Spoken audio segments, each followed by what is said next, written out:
All right, welcome back in another edition of the College Football Kickoff Show, week number 8. And just like yesterday, we got ourselves a couple of dogs that are going to be barking for best bets on today's show. 3 big game breakdowns, 3 total best bets coming your way. A lot to get to, so we're going to dive right into it here with the pen, Mr. Ralph Michaels, who's going to take us to the Big 12, in fact, where Baylor will be taking on Cincinnati. And Ralph, how you looking at this game? I'm going to pull in a picture, guys. If you could see that, I was in a charity golf outing with Hal Sutton. Why am I bringing up Hal Sutton on this? Well, when I was reading about the Baylor Bears and Blake Shapen, I found out Hal Sutton was his uncle. And that's part of the reason I am on the Baylor Bears this week plus the points. Listen, in Cincinnati, we have a team with Emory Jones, a quarterback, who's trying to learn his third offensive system. Scott Satterfield in his first year. They beat Eastern Kentucky to start the season. Then they go to Pittsburgh. They play a good game defensively, holding Pittsburgh to 262 yards. But the offense starts to struggle when they have to pass the ball. They lose to Miami of Ohio. They lose to Oklahoma. You go to BYU and you lose. And then Iowa State, a game that I thought they'd be productive. They put up 214 yards, get outgained by 150 yards, and they were minus 2 turnovers in that battle. Now, Baylor, not much better. Why am I backing this team that's 2-4 straight up on the season? Obviously, they're coming off. Arnada's in his 4th season here. You have a quarterback in Blake Shapen who, remember this, he played in the opener, got hurt in the opener, and then missed the next few games. He came back against UCF. They had that incredible comeback. And then against Texas Tech, they do lose that game 39-14, but it was misleading as they were only minus 25 yards in that game. Baylor's off the bye. Aranda said they worked on some things, and the byes in college football, it's not like the NFL because there's no way to say teams are doing good off a bye or bad off a bye. I think it depends on the situation and the coaches. I think this was a great time for a Baylor bye. I think Shapen gets back into gear. He's the better quarterback of the mix. Neither defenses played very well, but I'm getting Baylor where I think there's some added value because of their results when they were missing their starting quarterback for 3 games. Give me the Baylor Bears plus the points, and Cincinnati drops their 5th straight game, a very disappointing Bearcats season. All right, Ralph, good stuff there. Appreciate it as we welcome in Drew Martin. Drew Martin bets here. And before we get to his big game breakdown, just a quick reminder and a suggestion that if it's college football content you are looking for here in this week 8 slate of action, go ahead, hit that subscribe button. Nobody has more college football previews, best bets, game breakdowns than we do here at Wager Talk TV. So go ahead, hit that thumbs up, hit that subscribe button. Become part of the Wager Talk TV family as Drew heading to the SEC for a big battle with Mississippi State and Arkansas. How you looking at this one, Drew? We're seeing the Arkansas Razorbacks laying 6 points as the home favorite. Checking out the Mississippi State side, guys. First off, they're down nearly 20 points per game on the season. So they've been getting blown out yarded by over 110 yards in SEC play.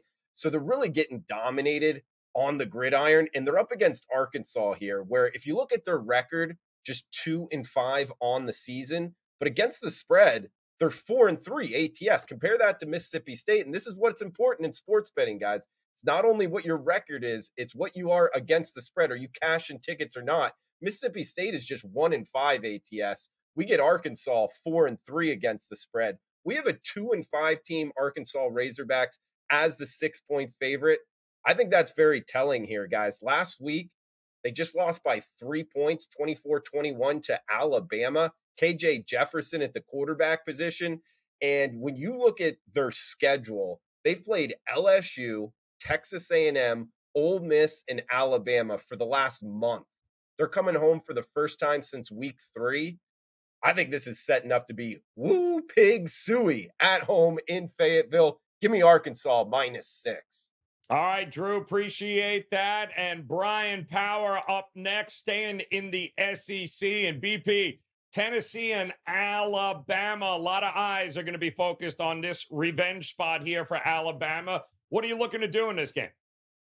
Of course, third Saturday of October, so that means it's time for Tennessee, Alabama, as it is every year. Last season, Tennessee pulls a 52-49 upset as a 9-point home underdog, one of 6 wins the Volunteers had over a ranked team in 2022.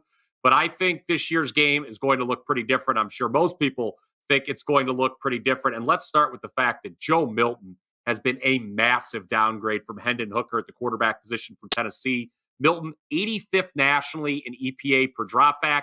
Then you have to consider this Alabama defense, top 10, both yards allowed per game and per play. Tennessee, they've played just one true road game to this point, and they managed 16 points in an outright loss as a favorite at Florida. Florida was a 5% play for my clients in that one as the Vols' traditional struggles in the swamp continued. So it may sound like I'm just going to lay the points with Bama, that's the right idea. Well, I do have some concerns with the Crimson Tide as well, guys. Last 2 weeks, they've won by only 6 and by 3 points, as Drew talked about, against Arkansas. Also, protecting Jalen Milroe has been a major issue for this team. He's now been sacked 4 or more times each of the last 5 games. Per ESPN, that's the longest such streak for an FBS quarterback in the last 20 seasons. So let's get back to just looking at the Tennessee offense here. They were lucky to get to 20 last week against A&M. They got a punt return for a touchdown and a field goal on a drive that started inside the A&M 10. Just one offensive touchdown. It came in the first quarter. And while Bama did let Arkansas back in that game late last week, they only allowed 250 total yards, more than half of that coming on the Razorbacks' 2 late TD drives. So I think the right way to play this game is Tennessee under the team total, currently 19.5. Spread probably a bit inflated due to the revenge angle for Bama, but I am very confident, guys, we will not be seeing the Vols score 20 points in this one. All right, good stuff there, BP. There you got it. 3 big game breakdowns. And as I mentioned earlier, we've got ourselves some barking dogs with these upcoming best bets. Each guy has their own. We'll start with Ralph Michaels once again. And Ralph, you're going to be looking out at the Pac-12 here, at least what's left of it, as Utah and USC. USC trying to bounce back after that embarrassment against Notre Dame. Who are you siding with in this one? If you've been handicapping for any period of time, you're going to hear a phrase often that I think a lot of handicappers follow. It's defensive dog. And yes, we're going to play a defensive dog here with the Utah Utes. You know, starting with the Florida game, it seems like 2 months ago, we had a quarterback in Rising who was listed as questionable. Baylor, he was questionable. Weber State, questionable. UCLA, questionable. Oregon State, questionable. Cal, questionable. If you go read the Salt Lake City Tribune now, they're thinking that they may actually try to get an injury redshirt. So I don't expect them back this week or next. If Utah keeps winning, perhaps Kyle Whittingham does say, let's go ahead and make the start. Nate Johnson and Barnes have split action. Barnes got the start last game, and you look at California, they had 34 points, which is a season high, and 445 yards was a season high. Now, that wasn't because of Bryson Barnes had a great game. He was 15 of 122. He was 15 of 22 for 128 yards. Part of the reason Utah was so successful last week was because the addition of 2 different running backs. Number 1, safety, Siona Vake. He was a safety and a running back in high school. He has not taken any snaps, but since they were thin at running back, they moved him over. He played 2 ways last time, much like Travis Hunter for Colorado does. He had 66 yards for 10 carries in the first half, and in the second half, he had a 72-yard run. They also got the return of running back Jackson, who had a great game as well. So this Utah team is what we're accustomed to seeing, an incredible defense and a rush attack that can now be dynamic and move the ball. In USC, now, Yes, you could say they lost by 48 points to Notre Dame and they got blown away. But how about if I told you they held Notre Dame to a season low 251 yards? So despite giving up 48 points, their defensive yard per game numbers improved dramatically. Why did they get blown out? They were -5 turnovers in that game. No college football team is going to win. I don't care who you are if you are -5 turnovers in the game. But you look at USC's offense, they are number 88 as they allow 9 yards per game more than their opponent's average versus other opponents. You look at Utah, and you want to talk about an impressive D. Against Florida, they allowed 346 yards. Since that time, they held Baylor to a season low. They held Weber State to a season low. They held UCLA to a season low. They held Oregon State to a season low. And they held California to a season low. They are number 4 in the country, holding opponents to 114 yards per game under what their average is. You look at USC, again, they're number 87. Yes, USC's offense is dynamic, but the last 2 weeks when people have learned how to slow them down, 365 yards against Arizona, 302 yards against Notre Dame. Yes, we don't have Cam Rising, but we have the best defense, a top 5 defense in the country, the best defense in the Pac-12, and we have the true meaning of a defensive dog getting a full touchdown in this game. I like the Utes plus the points, and I'll tell you what, I'm going to call for the outright upset, 24-21, sprinkle some on the Utah Utes money line as well.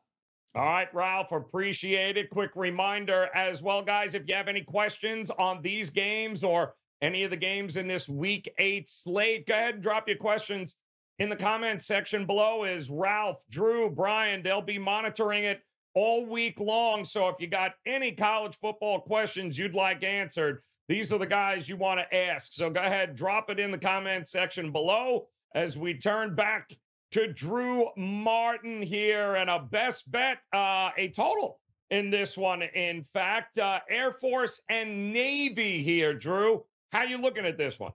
35 being the total, -10 in the hook. And I should say 35 being the total. There's only a couple books left showing 35. It's getting down to 34.5 now as we're seeing some under steam for good reason. Got to give a shout out here to Ralph Michaels. He puts out all kinds of great trends out there. His son, Jeff, does a great job as well. And one that I knew coming in, he crystallized it for me, though, is service academies facing off against each other are on a 10-40 run to the under since 2006. Think about that. That's 10 overs, 40 unders when they face each other, including each of the last 2 times Navy and Air Force have faced each other. And I think it's with good reason. It's one of those things in sports betting. When we get a good trend like this, I always try to think, okay, is this just random or is there a reason why this is happening? And this trend, I think there is a reason why, guys. And it's because the defenses face that type of offense all the time in practice, getting ready for the season. They're ready to kind of face option principles and where to cover in that type of matchup. Therefore, we get 35 still available out there, guys. Only 7 totals, 35 or under, was it, Ralph? So since 2006, I know it's low here in college football, guys, but it's low for a reason. I think this one finishes maybe, 20-3, 20-7, something in that nature. I do think Air Force wins. I like them against the spread as well. That hook on the 10 scares me a little bit. But guys, if you like futures bets as well, a little bonus for you. How about Air Force to win the Mountain West? This team is strong. Their quarterback, Larrier, watch out for him. Against non-service academies, I like them to win and cover. But in this one against Navy on Saturday, give me the under 35, Navy and Air Force. All right, Drew, appreciate it as always. And last, but definitely last, Mr. Brian Power with a best bet in none other than the exciting Big Ten, where Minnesota and Iowa might play the game 3 times before anybody scores. But you got an insight on this. How you looking at it, BP? Well, it was a great segue there from Drew because this game right here, Minnesota and Iowa, could end up being the lowest college football total we've seen going back to 2006. The previous low was 31.5, set by these very exact two teams last year. More on that in a moment. By the way, thank you, Ralph, for that info on the total. But speaking of info, every week I go digging into these box scores, and I've got to say, Iowa, guys, may be the luckiest 6-1 team in recent college football history. They've been outgained in every game but one this year, and that was at home against Western Michigan, a terrible MAC team, and that game was played in bad weather. Iowa was outgained by 45 yards by Utah State, outgained by 55 yards by Iowa State. Pick 6 was the difference in that one. Gained 76 total yards against Penn State. First downs were 28-4 in that game. You may be saying, well, Penn State is a great team.